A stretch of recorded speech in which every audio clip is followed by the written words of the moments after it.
Few questions touch the hearts of those who have lived decades quite like this one.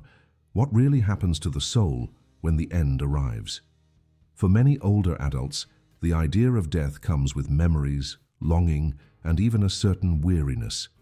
But what few realize is that some answers can be more comforting than we imagine. The mystic Edgar Cayce dedicated a good portion of his life to seeking this understanding. His visions, many recorded in documented sessions, challenge common logic, offering explanations that, even for the most skeptical, cause surprise. What he revealed isn't based on vague beliefs, but on a consistent vision of the paths the soul takes after departure. And when we look carefully at these messages, we begin to realize that death is, in fact, just a new beginning. A cycle that, according to him, respects every stage of life, especially for those who have been through so much in this world. Cayce said that the soul of an older person carries a very rich spiritual baggage. Upon departing, it isn't thrown around randomly, nor does it plunge into an unknown void. It enters a state of transition that respects everything that has been lived, with time, with calm, with understanding. According to his accounts, the soul is received by familiar energies, often by loved ones, and goes through a process of rest and reorganization. For those who are older, this represents a kind of reward for the journey. It's a pause before the next step, which may be another life or something even higher. If you enjoy reflections like these, where spirituality unites with reason, with respect and clarity, please subscribe to the channel and give us a thumbs up. It helps keep this space for dialogue open and welcoming for us all. Many accounts that Cayce brought forth indicate that upon leaving the body, the soul doesn't get lost, but rediscovers a broader sense of existence. For older adults, this rediscovery is even stronger, as if everything that has been lived gains new value.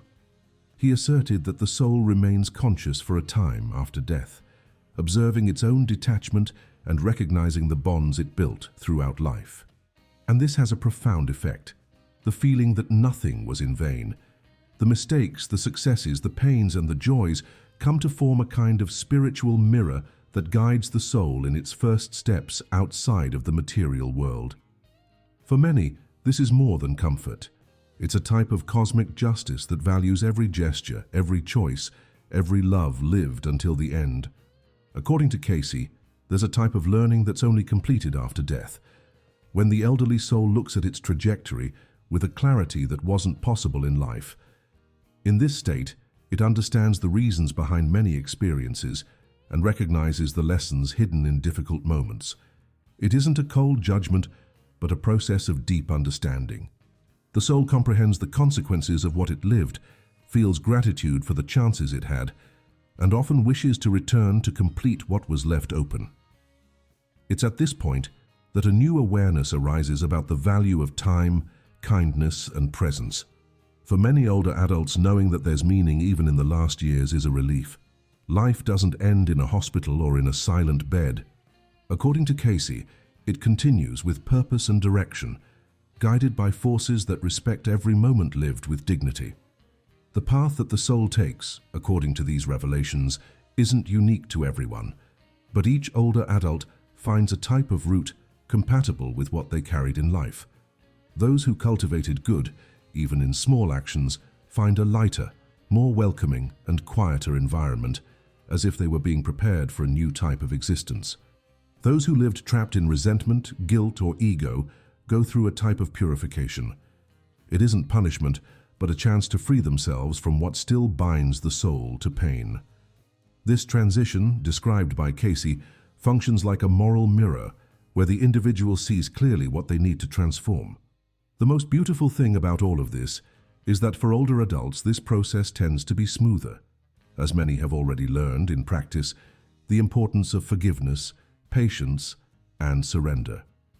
In several of his readings, Cayce mentioned an intermediate plane, a kind of station between the physical and the definitive spiritual world. There, the soul reorganizes itself, rediscovers old ties, revisits memories, and prepares for what will come next.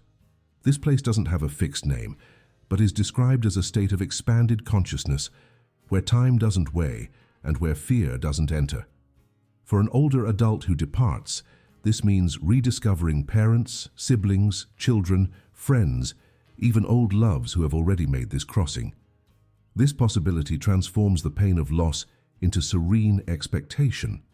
Knowing that there's a place where reunions are possible and where the soul can rest is, for many, a greater comfort than any rational explanation. It isn't blind belief, but a hope based on consistent testimonies. Cayce also explained that the soul doesn't lose its identity upon departing. It retains memories, emotions, and even certain personality traits. This means that an older adult, upon crossing this boundary, doesn't dissolve or disappear. They merely change states, like someone waking up from a long dream and beginning to see everything more clearly. This continuity of consciousness reinforces the idea that death isn't the end but an unfolding. That's why, according to Cayce, many souls manage to communicate with the living in the days or weeks following the departure, leaving subtle signs, sensations of presence, or even vivid dreams. These contacts aren't delusions. They're manifestations of a consciousness that still wishes to care, guide, or just say that it's well. For family members, knowing this helps alleviate grief and transform the pain into a deeper connection. In one of the most touching accounts, Cayce described the soul of a lady who, after her death, was received by her father, who had already passed away decades before. They didn't need words, as communication was done through feelings. The reunion, according to him, was marked by a silent joy and a peace so intense that it seemed to embrace everything around it. For older adults, this type of account is a reminder that love doesn't fade with death. It changes form but remains present. Knowing that a loved one will be waiting on the other side can completely change the way we face our final years. Not as a countdown, but as a path of preparation, where every gesture and every memory counts. Where what we were, what we did, and who we loved continues to echo even after the last breath. From these experiences, Cayce reinforced the importance of living with intention. For him, what we do in life determines the type of transition we'll have after death. And it isn't grand deeds that count, but simple actions such as listening attentively, forgiving truly, helping without expecting anything in return. All of this builds what he called soul energy. When an older adult departs with this light energy, their passage is tranquil, almost like a soft fainting that leads to a serene awakening. And that's precisely why many older adults report in their final days visions of loved ones, intense dreams, or an inexplicable feeling of peace. These signs shouldn't be ignored. They may be part of this transition process, indicating that the soul is already preparing for the next step. A step that, according to Cayce, is always respectful and fair. What makes this vision so powerful for the elderly is the respect it shows for each person's journey. It doesn't matter if someone had a simple life or faced great difficulties. What matters, according to Cayce, is what was done with what life offered. And that's why so many elderly souls are described as luminous, not because they were perfect, but because they learned with sincerity. He asserted that true learning leaves marks on the soul, marks that shine when it leaves the body. These marks aren't visible to human eyes, but are recognized by other consciousnesses in the spiritual realm. And this generates a warm welcome. A type of welcome that's only possible for those who lived with courage, even when they were afraid, and with love, even when they suffered losses. This vision transforms the end into a reward, not a punishment. Another important point in Cayce's accounts is that the spiritual process doesn't end right after death. There are stages. The first is of rest, where the soul detaches from the physical and emotional pains of life. Then comes a review phase, where everything that has been lived is understood with clarity.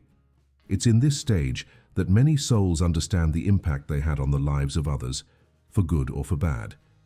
And finally, there's preparation for the next destination, which may be a new plane of existence, or in some cases, a return to earthly life.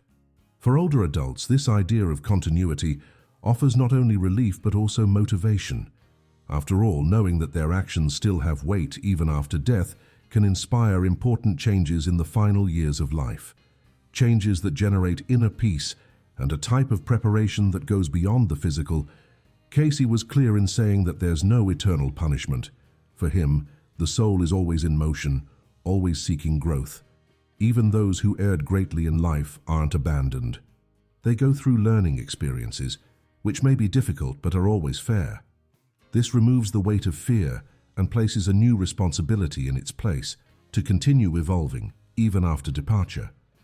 For an older adult who wonders if they lived well or if there's still time to change something, this is a powerful answer. There's always time. There's always a chance to do things differently, to forgive, to try again. Death doesn't close doors. It opens others, and the state in which the soul arrives at them depends on what was done until then. It isn't about religion or doctrine. It's about a vision that respects the dignity of the human being in any phase of life. In many accounts linked to Cayce's visions, elderly people in terminal states already showed signs of transition even before physical death. Some began to talk with people who had already passed away. Others reported serene environments, illuminated fields, or soft voices. These episodes, often treated as delirium or effects of medication, were interpreted by Cayce as real glimpses of the spiritual plane. He believed that when the body begins to weaken, the soul gains space to express itself. And at these times, it reveals that it isn't alone, that there's a welcome waiting. For family members and caregivers, understanding this can transform the way they deal with the final days of a loved one. Instead of fear or silence, there's room for listening and presence. Small gestures like holding a hand or just being there take on immense meaning in this moment of passage. This vision also helps to give new meaning to aging itself. Knowing that the soul doesn't weaken with age but strengthens with each experience changes the way we view life after 70, 80, or 90 years. For Cayce, old age isn't a decline. It's a phase of intense spiritual maturation.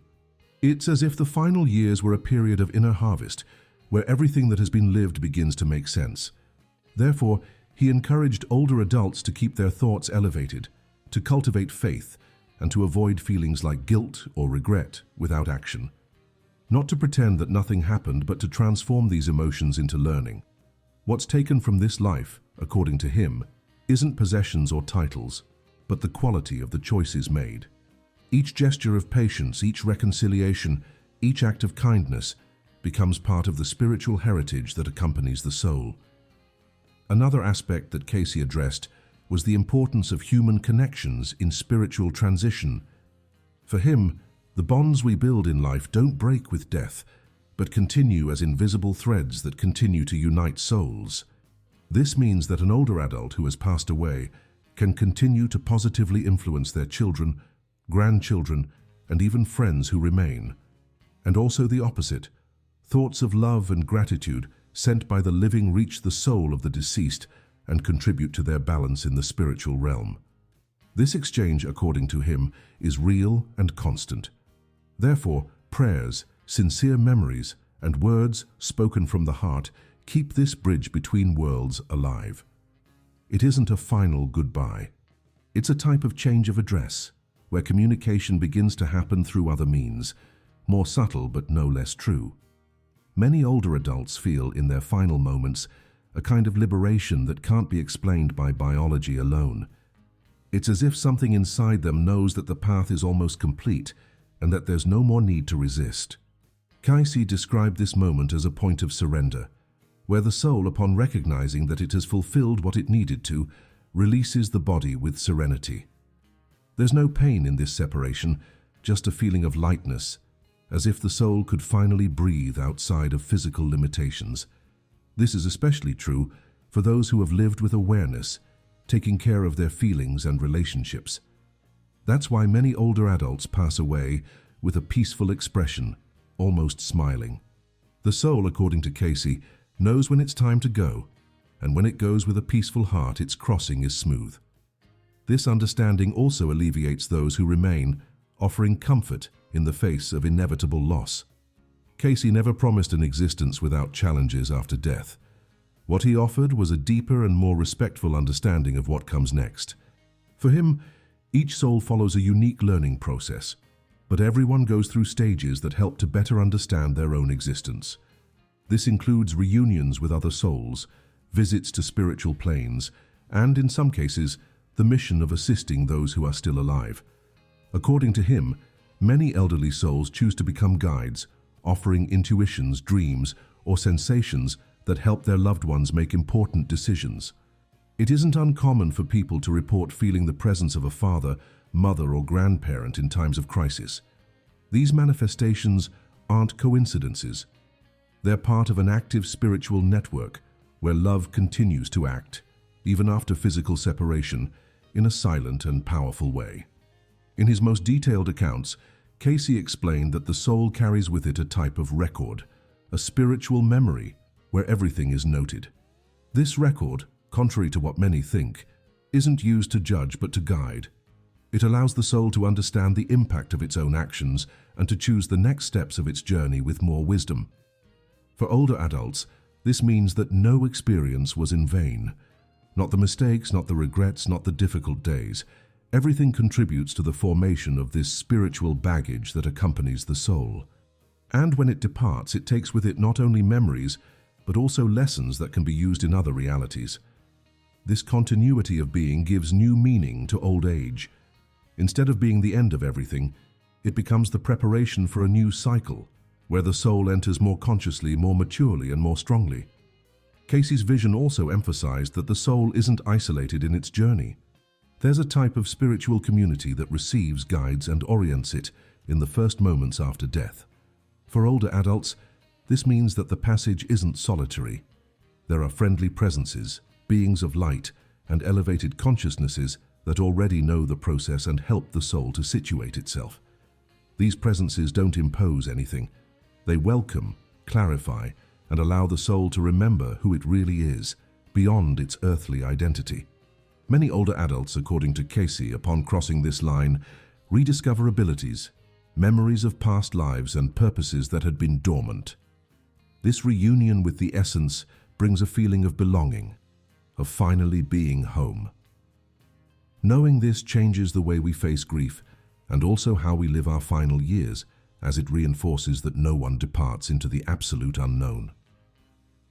Another touching point in Cayce's messages is the idea that true love knows no boundaries. Even after death, the bond between souls remains strong, especially when it was built with respect, care, and affection. For an older adult who departs, knowing that their love for children, grandchildren, or companions won't be lost is a source of comfort. Cayce said that this love can be felt as a vibration, a type of light that moves between different planes. That's why sometimes we feel an unexpected shiver, remember someone for no reason, or have a very vivid dream with someone who has already passed away. These are ways that the soul finds to say that it's still present, and for older adults who say goodbye, this certainty functions as an emotional foundation. Knowing that they can still care, even from a distance, transforms the pain of separation into a commitment to continuity, made of invisible presence. In the last sessions he recorded, Cayce reinforced that spiritual transition doesn't require grandiose rituals, but sincere intention. A peaceful heart, a serene mind, and a spirit willing to follow are enough for the soul to find its way. For older adults, this means that there's no need to fear death. The essential thing is to keep alive the desire to grow, to learn, and to connect. Death, according to him, is a natural passage, and when faced with understanding, it can even be beautiful. Many accounts describe colors, sounds, and sensations that are beyond any logical explanation.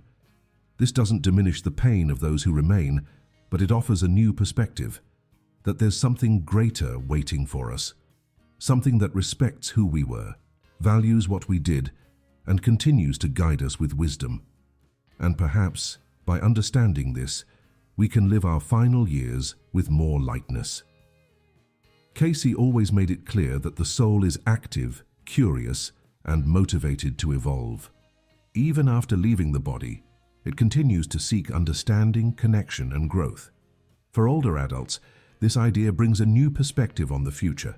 Life doesn't end with death. It merely changes form. Every memory, every affection, every sincere effort made in life becomes fuel for this new journey. This means that the time lived here isn't lost. On the contrary, it's valued in an even more profound way in the spiritual realm. When a soul departs carrying love, humility, and wisdom, it becomes a beneficial presence in the universe, a light that can touch other souls in important moments. Cayce said that we all leave a kind of energy trail, and that the more conscious our passage is, the greater our contribution to the balance of the whole will be. This vision doesn't deny the pain of separation, but it gives meaning to it. When an older adult departs, they leave a void. But they also leave an invisible heritage that continues to act in the lives of those who remain. Words spoken, advice given, hugs exchanged. All of this remains. According to Cayce, there's no true distance between souls that love each other. Communication continues even if silently. This changes the way we deal with death. Instead of despair, we can cultivate gratitude.